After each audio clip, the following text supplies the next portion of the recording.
ऐसा था ना, हमारा जॉइंट फैमिली बिजनेस था। हमारा पहला एक किराना माल का शॉप था जो प्रोविजन स्टोर था। उसके अंदर people used to demand coffee. वो टाइम को डैडी पहले कॉफी पाउडर कॉफी बोर्ड से लेके आते थे बॉम्बे से, और वो कॉफी पाउडर भी used to sell directly to the consumer. फिर धीरे धीरे डिमांड बढ़ने लगा। बढ़ने लगने के बाद हमने एक ग्राइंडर लिया। फिर ग्राइंडर लेने के बाद रोस्टेड बीन्स लाते थे। रोस्टेड बीन्स को फिर हम फ्रेशली ग्राउंड कॉफी करके बेचते थे। फिर 2-3 साल के बाद काफी डिमांड बढ़ गया, तो डैडी ने एक रोस्टर लिया जो हम हाथ से घुमाते थे और नीचे वुड बर्न करते थे, और वो हमारे टेरेस पे लगा हुआ था। हम लोग सब बच्चे लोग थे तो हमारे को भी मजा आती थी, तो हम भी जाके वो घुमाते थे हाथ से। तो उस टाइम से मुझे फील होता था कि कॉफी का एरोमा इतना अच्छा आता था कि we fell in love with the coffee. In 1976 we took this Bharat electric 10 kg roasters. वो मंडे को रोस्टिंग करते थे, मंडे को तो स्कूल होता था। फिर एक आध दिन उन्होंने सैटरडे को रोस्टिंग किया, जो हमारे को सैटरडे संडे स्कूल को छुट्टी रहती थी। तो उस समय मुझे डैडी ने बताया कि ये 10 किलो का कॉफ़ी रोस्टर है, नीचे हीटर है, उसमें ड्रम रोटेट होएगा, कॉफ़ी डालना है, और एक 10 मिनट के बाद कॉफ़ी के एक पॉपअप साउंड आएगा, फर्स्ट क्रैक आ जाएगा। तो वो टाइम को you just remove and see coffee कितना हुआ है। तो वो टाइम को तो समझो कॉफ़ी हुआ है कि नहीं, वैसा मुझे सिखाया गया था। और उसके बाद में एक 5 मिनट के बाद सेकेंड क्रैक आता है, तो उसके बाद में 1 मिनट के बाद में आपने ड्रम खोलना है, कॉफ़ी निकाल देना है। ऐसा मेरा वो जर्नी स्टार्ट हुआ। ये बचपन में ऐसा मैं थोड़ा थोड़ा सीखते आया हूँ। एक ऐसा भी होता था, बाहर लोग क्रिकेट खेलते थे, मैं एक बार कॉफ़ी डाल दिया उसके अंदर और मैं गया क्रिकेट खेलने को, और एकदम इधर धुआं हो गया था, तो एकदम कॉफ़ी चारकोल हो गया था, पूरा जल गया था। तो उस टाइम मुझे डांट भी पड़ी कि जब कॉफ़ी रोस्टिंग करता है दूसरे कुछ खेलने जाना नहीं है। लेकिन बचपन था, लेकिन उसमें से मेरे को भी बहुत कुछ सीखने को मिला।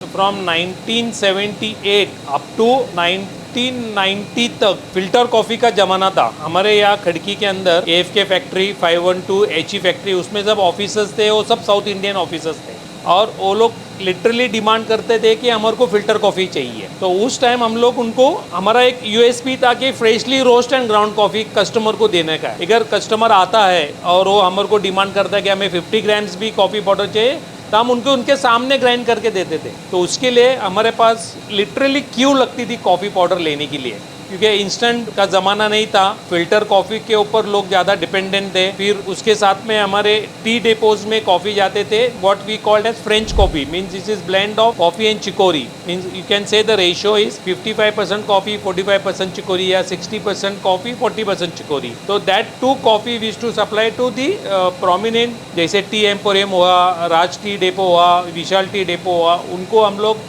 कॉफ़ी जाके सप्लाई करते थे। तो धीरे धीरे हमारा रिटेल काउंटर इतना अच्छा था, हम लोग रोज का 30 to 40 किलोज कॉफ़ी ग्राइंड करके रिटेल में देते थे। From 91 to 2000 instant coffee started picking up, और साउथ इंडियन कस्टमर्स, उनका रिटायरमेंट का टाइम आया, और वो जो सेकेंड जनरेशन थी वो IT इंडस्ट्री में चली गई। उस समय फ्रॉम 92 to 2005 तक हमारा सेल धीरे धीरे कम होते गया। जैसा सेल कम होते गया, फिर मैं सोचा कि अभी अपना बिजनेस तो कम हो रहा है, तो क्या करना चाहिए। Then I used to literally, college में जाता था, एक 5 किलो कॉफ़ी आधा किलो का पैक करके 80-20 साउथ इंडियन ब्लेंड करके मैं हर एक रेस्टोरेंट में जाके देता था कि ये हमारा कॉफ़ी पाउडर है, आप रखो, अच्छा कॉफ़ी है, नहीं पसंद आया जब रिटर्न दो। तो उस टाइप में हम लोग साउथ इंडियन जो रेस्टोरेंट चेन थे में हमने सप्लाई चालू किया। फिर मुझे अच्छा याद है कि फर्स्ट कैफ़े इन पुणे, तो सदर्न वेव्स कैफ़े आया था पुणे के अंदर, FC रोड पे।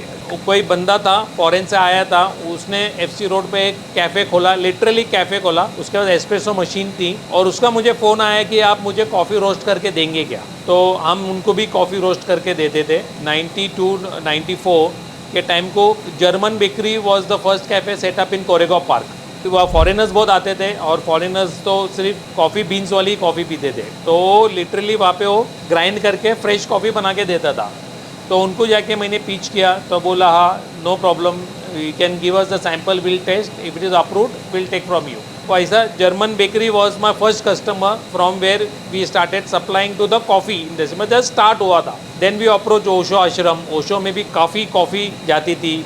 Osho I remember used to take around 50 to 100 kgs of coffee from me every month. पहले हमारे को जो भी कॉफ़ी आता था, we used to have a quota and we used to get this raw coffee seeds from the coffee board itself. Open market नहीं था, coffee board हमारे को 1000-1200 का कोटा था, उतना ही कॉफ़ी देते थे हमारे को और उतना ही कॉफ़ी हम लोग ने बेचना था। अगर डिमांड बढ़ गई तो उनको लेटर लिख के हमारे को बोलता था कि हमारे को 1500-2000 किलो लगेगा, तो हमारा कोटा सिस्टम बढ़ा दो करके ओपन मार्केट कर दिया 1991 में। तो कोटा सिस्टम था वो बंद हो गया, फार्मर्स डायरेक्ट रोस्टर को सेल करते थे and market was open. You can, वो टाइम को तो 1 किलो भी कॉफ़ी एक्सपोर्ट नहीं होती थी, गवर्नमेंट को ही पूरा कॉफ़ी देना पड़ता था।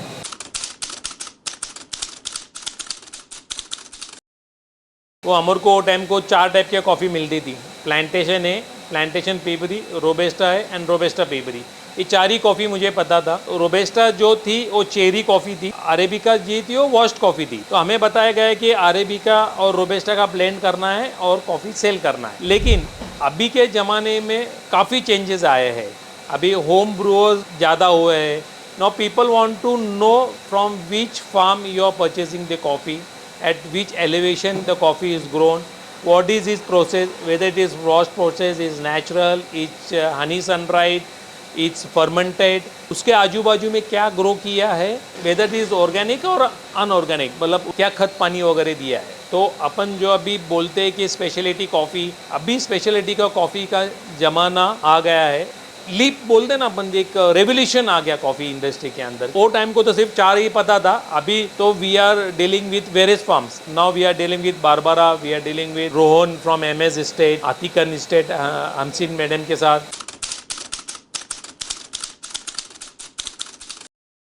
नाम में ही सब कुछ बोलते हैं ना अपन, गांधीज कॉफ़ी सिंस 1958। और ये जो हमारा सबसे बड़ा बोला होता रिटेल कस्टमर ही सब कुछ है, हमारे भगवान के जैसे है। और हमारा mainly business word of mouth से ही ज़्यादा स्प्रेड हो गया है। मतलब एक बार कोई हमारे पास आया और कॉफ़ी लिया और उसने और 4 कस्टमर को ऐड ही करना है, तो वो जो लिगेसी है, जो पहले से सिखाया गया है कि क्वालिटी में कॉम्प्रोमाइज़ बिल्कुल भी नहीं करना है। मतलब प्लांटेशन के जगह प्लांटेशन ही देना है, रोबेस्टा जगह रोबेस्टा ही देना है।